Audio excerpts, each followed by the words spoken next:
Ma'am, স্যারের গাড়ির চাবি আর ব্রিফকেস। সাজিদ, আমার এক্স হাজবেন্ড আমারই গাড়ির driver? Excuse me ma'am, sir আমাকে এই জিনিসগুলো আপনার কাছে দেওয়ার জন্য বললেন। হ্যাঁ হ্যাঁ, নিচে 1 মিনিট। এই যে ম্যাম, সরি বাম হাত দিয়ে দিলাম, কিছু মনে করবেন না। It's okay. আর এই যে স্যারের ব্রিফকেস। ঠিক আছে ম্যাম, আমি তাহলে যাই। আসসালামু আলাইকুম। শুনুন, আপনি আপনি কি নতুন জয়েন করেছেন? জি ম্যাম, আমি আজকে জয়েন করেছি। আমি আমি আপনার নাম জানি। আপনি আমার নাম জানেন? কিন্তু ম্যাম কিভাবে? আমি তো আজকে জয়েন করেছি। আমি শুধু আপনার নামই জানি না, আমি আপনাকে চিনিও। আপনি সাজিদ, আপনি মিরপুর ডিওএইচএস এ থাকেন, রাইট? জি ম্যাম, আমি ডিওএইচএস এ থাকি, বলতে আগে থাকতাম ডিওএইচএস এ, কিন্তু আপনি আমার নামও জানেন, আমার ঠিকানাও জানেন, ঠিক বুঝতে পারলাম না। হ্যাঁ, আমি জানি, কারণ হচ্ছে আপনার ওয়াইফ মুনা আমার ফ্রেন্ড, ওর থ্রুতেই আমি আপনার ব্যাপারে জানি। আচ্ছা, একটা কথা বলেন তো, আপনি তো অনেক বড় বিজনেসম্যান ছিলেন, আপনার বাইং হাউস ছিল, তাহলে আপনি ড্রাইভারের জব কেন করতেছেন? ও আচ্ছা, আপনি মুন্নার ফ্রেন্ড। বুঝতে পেরেছি ম্যাম, তাহলে তো আপনি আমার সম্পর্কে অনেক কিছু জানেন। ঠিক আছে ম্যাম, ভালো থাকবেন। স্যার দাঁড়িয়ে আছে, আমাকে যেতে হবে। শুনুন না, প্লিজ আমাকে একটু বলুন না। আসলে আমি তো জানি আপনি অনেক টাকার মালিক ছিলেন, যে কিনা কোটি টাকার মালিক, সে এখন ড্রাইভার। প্লিজ আমাকে বলুন না, এমন কি হয়েছে যার জন্য আপনি এখন ড্রাইভারের জব করতেছেন? ম্যাম, সবই হচ্ছে একজন মানুষের অভিশাপের জন্য। মানুষটা হচ্ছে আপনার বান্ধবী মুনা।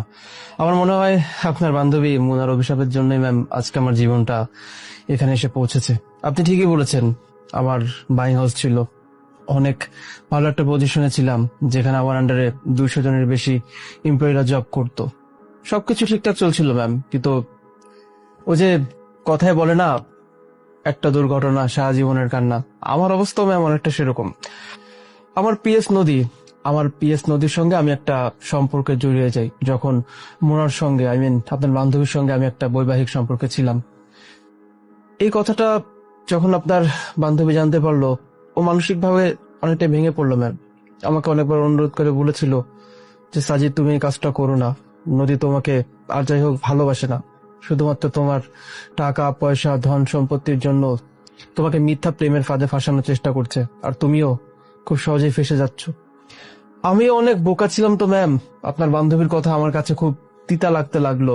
একটা পর্যায়ে গিয়ে আপনার বান্ধবীর সঙ্গে আমার ডিভোর্সটা হয়ে যায়। ব্যাস, আমার জীবনের অধঃপতন শুরু। ও আমার পায়ে ধরে অনেক কান্নাকাটি করেছিল আমি যেন ওকে ছেড়ে না যাই, কিন্তু ওই যে বললাম, আমি তো নদীর প্রেমে অন্ধ ছিলাম, তাই আপনার বান্ধবীকে আমার ভালো লাগতো না। আপনার বান্ধবীকে আমি ডিভোর্স দিয়ে আমার পিএস নদীকে আমি বিয়ে করি। বিয়ের 6 মাসের মাথায় গিয়ে আমি জানতে পারি মুনাই ঠিক ছিল ম্যাম। নদী শুধুমাত্র সম্পত্তির জন্য আমাকে বিয়েটা করেছিল। এই 6 মাসের মধ্যে কখন যে ছলে বলে কৌশলে আমার সমস্ত সম্পত্তি, এমনকি আমার ব্যবসা প্রতিষ্ঠান, বাইং হাউসটা ওর নামে লিখিয়ে নিয়েছিল, বুঝতেও পারিনি। একদিন হঠাৎ ও আমাকে বাড়িতে এসে বলে আমি যেন বাড়ি থেকে বের হয়ে যাই।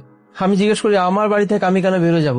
জবাবে নদী বলে ওই বাড়িটাও নাকি এখন আর আমার নেই, ওই বাড়িটাও ওর নামে লিখে নিয়েছিল আমাকে দিয়ে। আসলে আমি কতটা বোকা ছিলাম না। এসব কিছু হয়েছে শুধুমাত্র আপনার বান্ধবী মুনার অভিশাপের জন্য। ঠিকই আছে ম্যাম, যে অন্যায় কাজটা আমি আপনার বান্ধবীর সঙ্গে করেছি, সেটার শাস্তি এখন আল্লাহ আমাকে এভাবে দিচ্ছেন। তবে ম্যাম, একটা কথা কি জানেন তো, মুনার জন্য সত্যি আমার অনেক আফসোস হয়। মনে হয় যদি একটা বার আল্লাহ আমাকে ওর সামনাসামনি করতো, দরকার হলে আমি ওর পায়ে হাত দিয়ে মাপ চাইতাম ম্যাম। একটা মানুষের অভিশাপের জন্য আমার জীবনটা আজকে কোত্থেকে কোথায় কোথায় এসে দাঁড়িয়েছে ম্যাম, সবই তো দেখতেই পাচ্ছেন। আজকে আমি সামান্য একটা ড্রাইভার, কোথায় কোটিপতি বিজনেসম্যান ছিলাম, আর আজকে ড্রাইভার ম্যাম। আসলে ঠিক বলছেন, জানেন, মানুষের জীবন নদীর স্রোতের মতো, কখন একুল থেকে ওকুলে চলে যায় এটা মানুষ নিজেও বলতে পারে না। সময় এমন একটা ব্যাপার, সময় যে কখন ঘুরে যায় সেটা মানুষ কখনোই বলতেও পারে না, বুঝতেও পারে না। আর এর জন্য না মানুষ তার জীবনের প্রতি পদে পদে এতটা ভুল করে। দেখুন না আজকে সময়টা আজকে কোথায় নিয়ে আসছে এবং কাকে কার সামনে নিয়ে এসে দাঁড় করাইছে।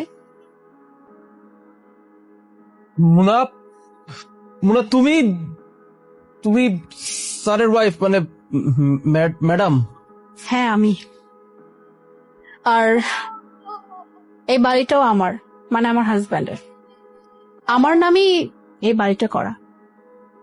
সাজিদ, আমি যখন তোমাকে আজকে ফার্স্টে দেখে আমি বিলিভ করতে পারিনি যে আমি কাকে দেখলাম, কারণ তোমার সাথে আমার যে কখনো দেখা হবে এটাই আমি কল্পনা করিনি।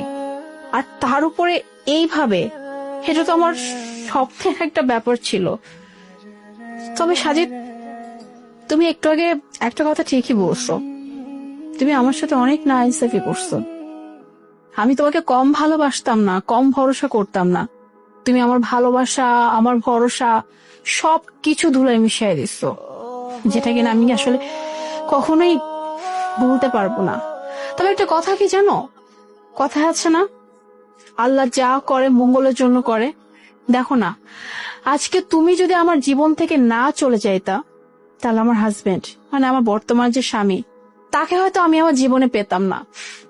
এবং আমি খুব লাকি যে আমাকে আল্লাহ এরকম একজন মানুষ দিয়েছে। তুমি জানো আমার হাজবেন্ড আমাকে কতটা ভালোবাসে, কতটা ভরসা করে।